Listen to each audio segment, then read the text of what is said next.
오늘은 인류와 개인 구원의 공통 원리, 인류와 개인 구원의 공통 원리이란 제목으로 말씀을 상고합니다.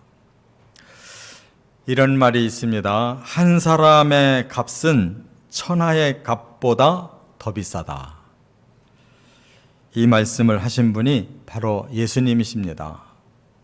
예수님은 마태복음 16장 26절에서 천하를 얻고 자기 목숨을 잃는다면 그게 무슨 소용이냐? 그 무엇으로 우리가 목숨을 얻을 수 있느냐? 하나님은 이 천하보다도 우리 한 사람을 더 귀중하게 여기고 그 값이 훨씬 고귀하다고 말씀하셨는데 바로 오늘 본문이 그것을 여실히 증명하고 있습니다.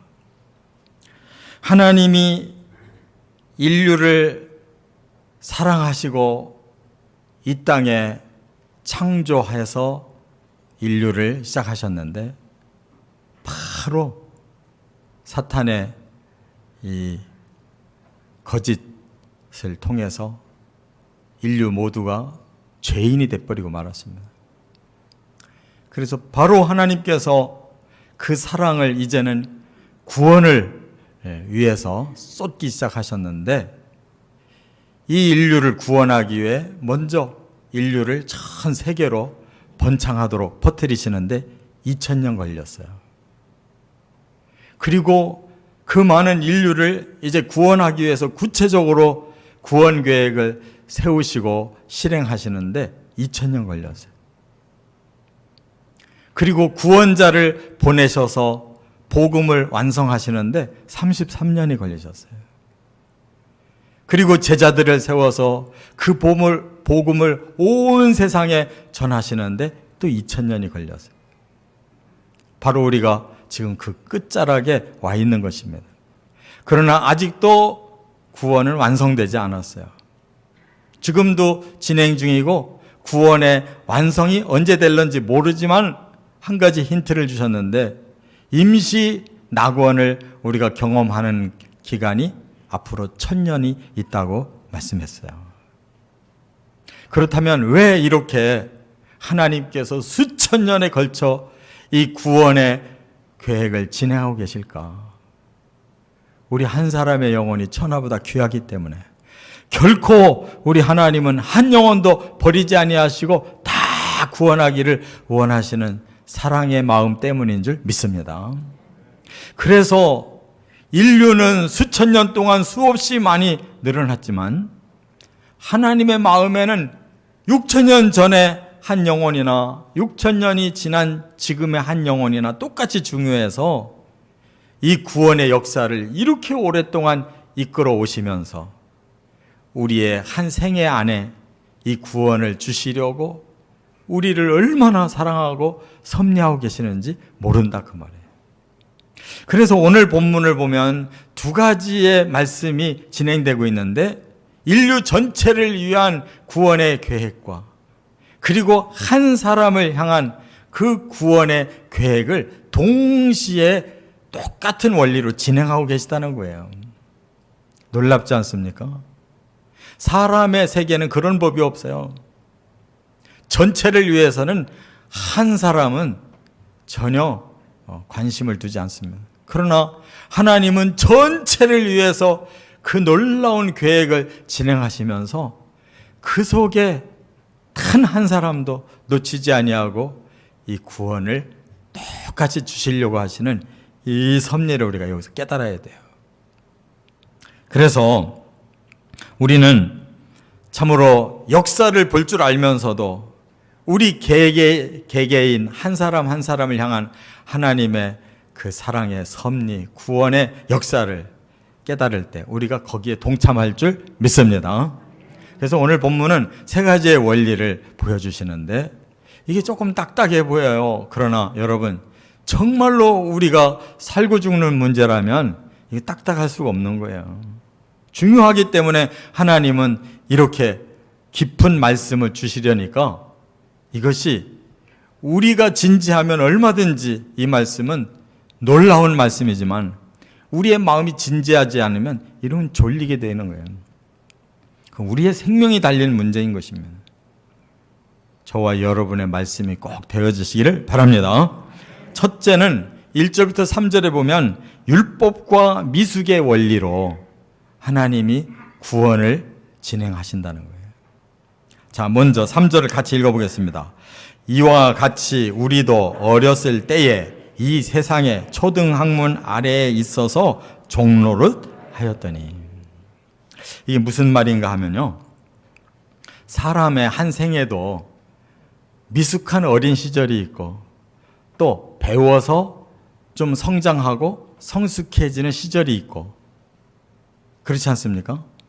그와 같이 우리 인류의 구원을 위해서도 하나님은 점진적으로 그 구원을 이루어 가시기 위해서 미숙한 시대에는 율법을 주셔서 그들을 성숙시키려고 하셨다, 그런 뜻이에요.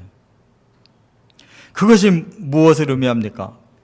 4,000년 전에 아브라함을 선택해서 네가 나를 믿고 내가 주는 약속을 받아들인다면 내가 너를 구원 신자 1호로 만들겠다.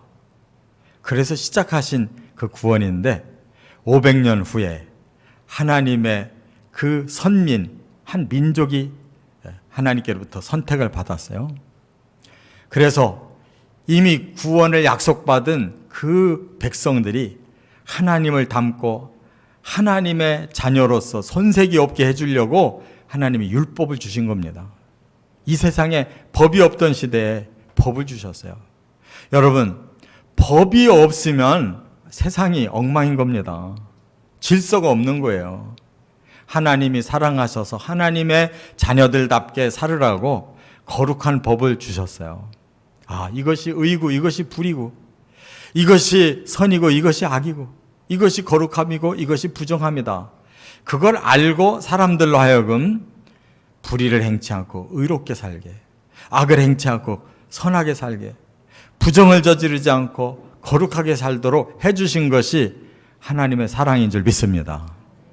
우리가 아직도 우리는 미숙하고 미약하기 때문에 바로 그 법을 잘 지켜서 성숙한 하나님 자녀가 되라고 주신 거예요. 그런데 결과적으로 너무 미숙한 자들에게 아무리 좋은 법을 줘도 지키지 못하니까 소용이 없더라, 그 말입니다. 어린 아이에게 좋은 걸 줘도 그가 너무 어려서 구분할 줄 모르면 그것이 위험한 거예요. 이와 마찬가지로 우리 개인도 이 땅에 태어나서 처음부터 성숙한 사람이 없잖아요. 너무너무 미숙합니다. 엄마 품에서부터 자라기 시작하면서 조금 커서 친구를 사귈만 하면 이제 어린이집도 보내고 유치원도 보내고 초등학교도 보내면서 아이들을 조금씩 가르치고 훈련을 시킵니다.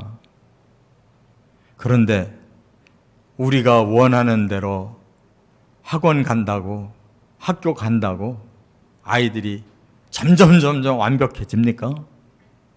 아무리 가르쳐도 사람은 미약한 존재. 역사적으로나 우리 개인적으로나 우리 사람이 구원받는 데에는 아무리 좋은 법을 가르쳐줘도, 아무리 좋은 교육을 해도 사람의 힘으로는 안 바뀐다, 그 말이에요. 이것을 사람이 깨달을 때, 이 인류가 깨달을 때 하나님의 그 안타까운 마음을 같이 품고 어떻게 하면 우리가 구원받을 수 있을까 하고 고민하고 그 구원을 소망하고 찾는 마음이 있는 자야만 구원이 임한다는 말씀을 깨달으시기 바랍니다. 바로 이스라엘에게 그렇게 하나님이 사랑하셔서 구원을 완성시켜 주시려고 그 귀한 율법을 주셨으나 그들은 율법이 어렵고 힘들다고 내버리고 우상 섬기고 쉽게 세속의 복만 추구했기 때문에 하나님의 구원에 들어가지 못하고 버림받았잖아요. 이 땅의 대부분의 사람들이 바로 이 세상의 초등교육으로 만족하고 그걸 통해서 세상의 요령이나 트이고 세상 것이나 누리려고 다들 마음들이 다 타락해 있어요. 진정한 구원을 사모하는 사람이 없어요. 우리 그리스도인들도 마찬가지예요. 예수 믿고 구원받았는데 가만히 보니까 그 구원받은 증거를 세상에서 찾으려고 그래요. 내가 더 건강해지고 더 돈도 많이 벌고 더 높아지고 더 만족을 얻어야지 내가 구원받은 열매가 있는 거다. 천국이 생각이 없어요. 예수 믿고 구원받았다고 했는데 사회생활 해보면 안 믿는 사람이나 믿는 사람이 하나도 구별이 없어요. 아무리 많이 말씀을 배워서도 그 말씀이 우리 힘으로 지켜서 이루어 가려고 하다 보니까 아무것도 이루어진 게 없다 그 말이에요. 깨달아야 될 줄 믿습니다. 우리 그리스도인들이 그걸 깨달아야 돼요. 예수님의 십자가와 부활의 복음으로 구원받았다고 하면서 여전히 율법적인 신앙생활로 내 힘으로 내가 노력해서 내가 이루어 가려고 하다 보니까 믿는 사람이나 안 믿는 사람이나 아무것도 차이가 없이 이루어진 게 없어요. 그렇다고 예수님이 주신 그 십자가 부활을 통해 천국을 사모하느냐? 그렇지도 않아요. 안 믿는 사람이나 믿는 사람이나 천국은 생각이 없어요. 예수님이 왜 부활하셨는지를 몰라요.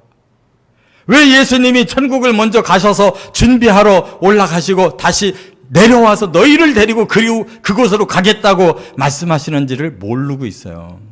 오히려 재림을 두려워해요. 왜? 나는 이 세상에 더 좀 성공 좀 하고 더 마음껏 살아야 되는데 왜 예수님 오시면 내가 과연 구원받을 수 있을까? 천국이 별로 그렇게 원하지를 않아요. 이렇게 세속적이고 율법적인 삶을 사는 사람들이 무슨 구원을 받은 거예요? 신앙생활하기가 더 힘든 거예요. 나는 즐겁고 그냥 복 받고 뭐든지 잘 될 줄 알고 예수 믿었는데 예수 믿고 보니까 뭐 그렇게 귀하게 많고 내 마음껏 살지도 못하고 그렇다고 천국에다 올인하지도 못하고 이것도 아니고 저것도 아닌 바로 초등 학문에 매여서 종로로 타면서 사는 것은 세상 사람이나 그리스도는 똑같단 말이에요. 이것을 깨달아야 그 다음 단계로 들어가는 가능성이 생길 줄 믿으시기 바랍니다.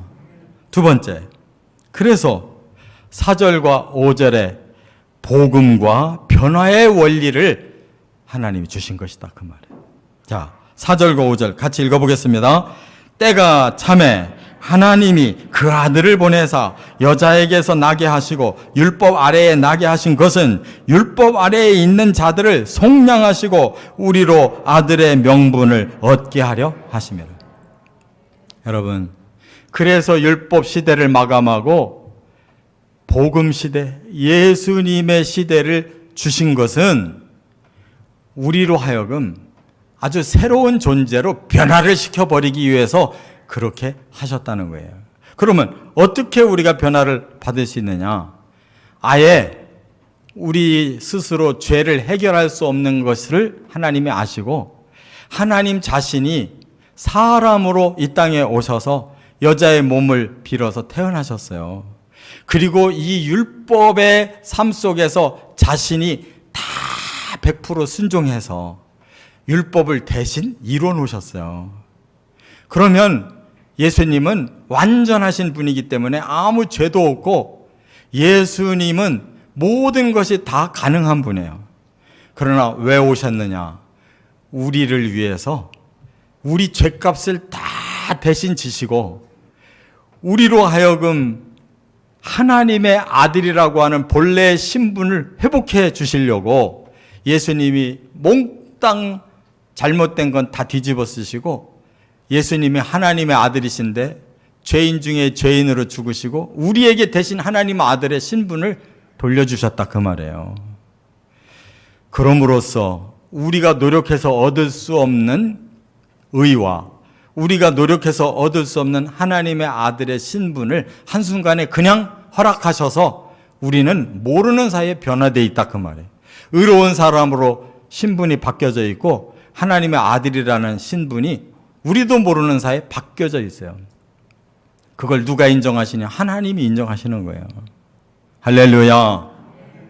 여러분, 세상에서도 생각지 못한 횡재를 얻으면 그냥 너무 놀랍고 기뻐서 막 야단인데, 아니 우리의 모든 죄를 없애버리고 우리가 지옥 가야 될 제목이 다 사라지고, 그리고 하나님 아들이 되면 모든 저주가 다 사라져서 하나님 나라에서 영원한 생명을 누리게 해주셨는데도 하나도 세상에 일확천금하듯이 흥분이 안 된다며, 기쁘질 않아요.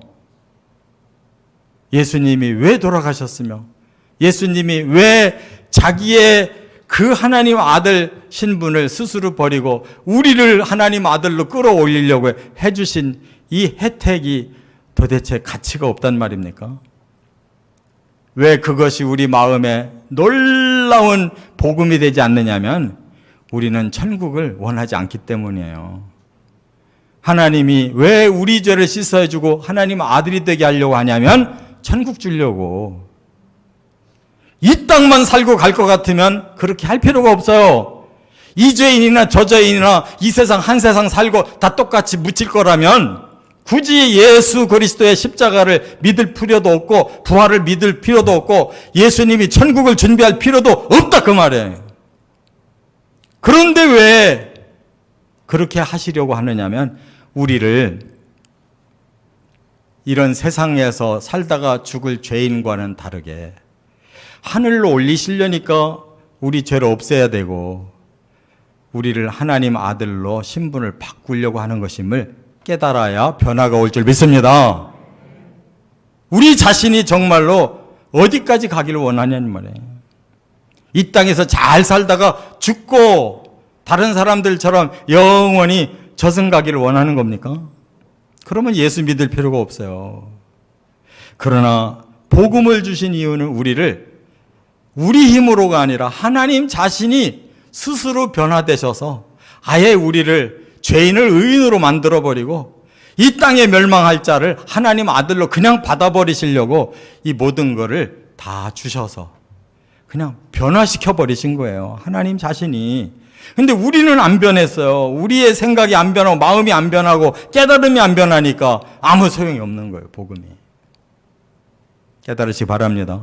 정말 천국을 사모하십니까? 천국이 구원이라는 사실을 믿으십니까?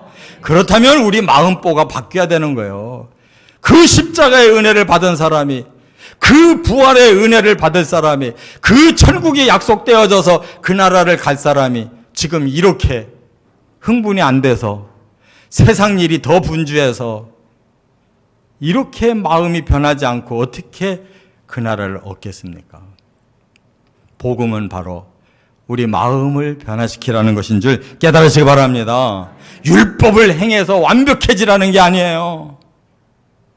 우리는 불가능한 자라는 걸 깨닫고 겸손하게 하나님 앞에 내 죄를 고백하고 하나님의 그 은혜의 십자가의 공로로 내 죄가 해결되고 하나님의 조건 없는 사랑으로 우리가 하나님 아들로 복귀된다는 사실, 그거 믿는 변화가 바로 복음인 줄 깨달으시기 바랍니다.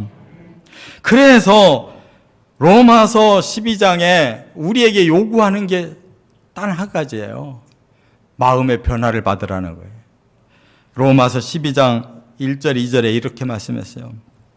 그러므로 형제들아, 내가 하나님의 모든 자비하심으로 너희를 권하노니 너희 몸을 하나님이 기뻐하시는 거룩한 산 제물로 드리라.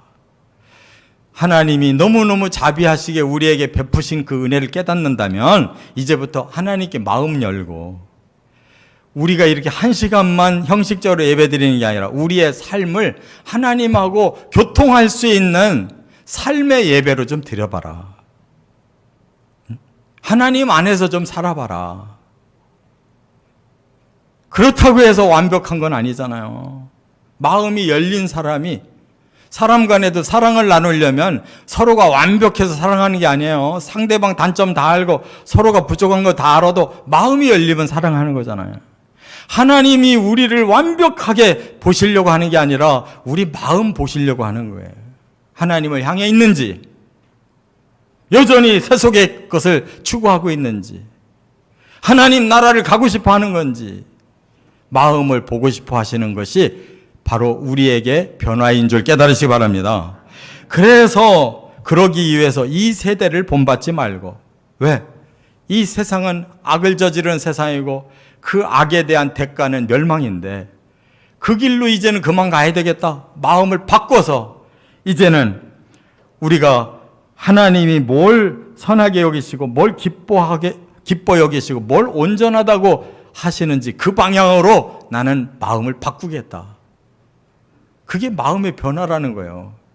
완벽하라는 게 아니라 마음 방향을 바꿔버려라. 이쪽으로 향하던 걸 저쪽으로 바꿔서 하나님이 원하는 게 뭔가를 계속 알고 그 방향으로 출발해라는 거예요. 그것도 못하면 우리의 방향이 여전히 세상이고 우리의 방법이 여전히 세상 방법이라면 어찌 십자가의 그 위력이 우리에게 통할 수가 있냐 말이에요. 어찌 천국의 그 위대한 나라가 우리에게 소용이 있겠냐 말이에요. 바로 마음의 변화가 필요한 줄 믿습니다. 끝으로 세 번째, 그러면 어떻게 우리 마음의 방향만 변화시킨다 구원이 오느냐? 그래서 하나님이 또 새 시대를 주신 거예요.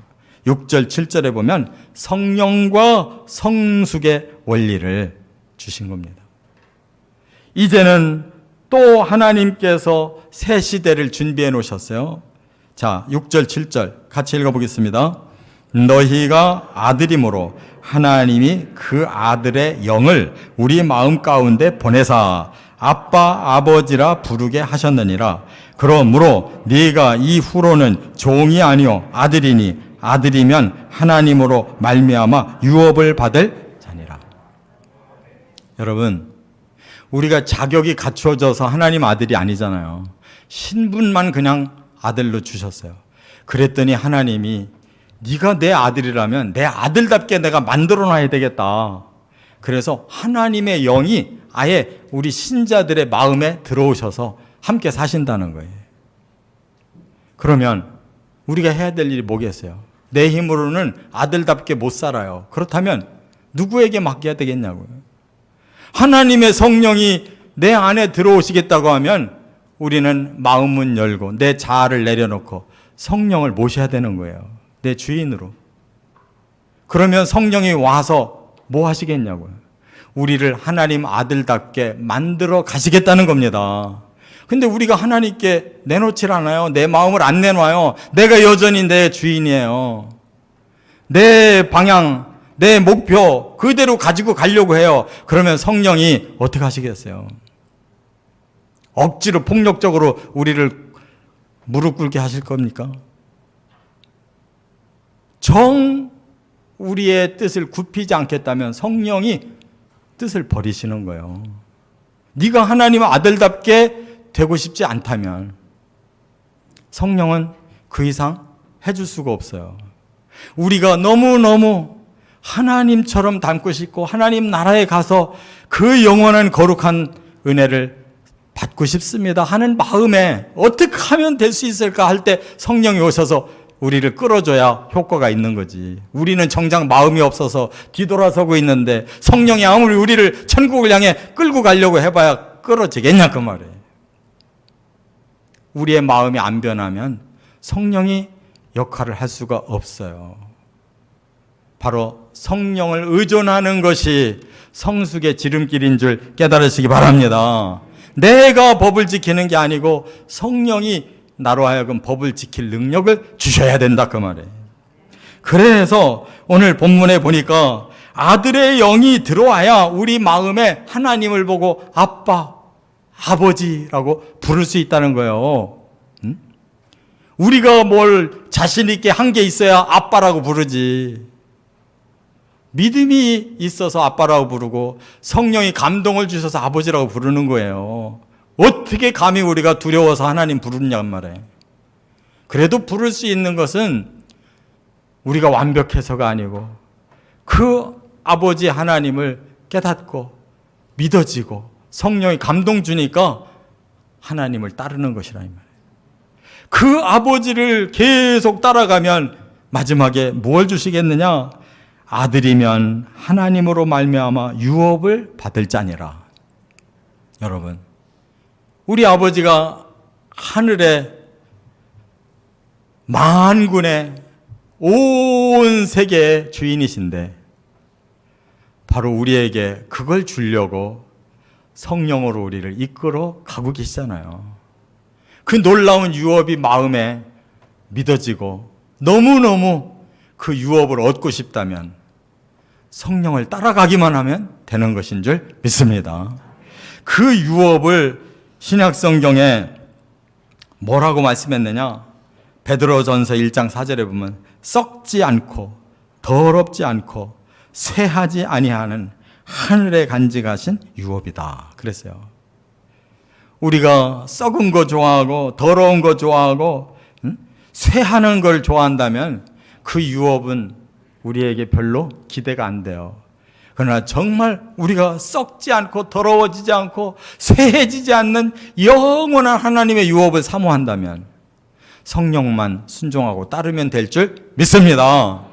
그래서 사도 바울이 데살로니가 전서 1장 5절에 보면 우리가 복음을 말로만 전한 게 아니다.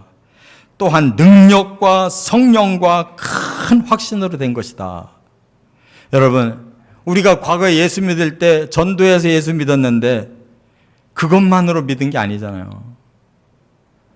하나님의 성령이 우리 안에 능력을 주셔서 체험을 했잖아요.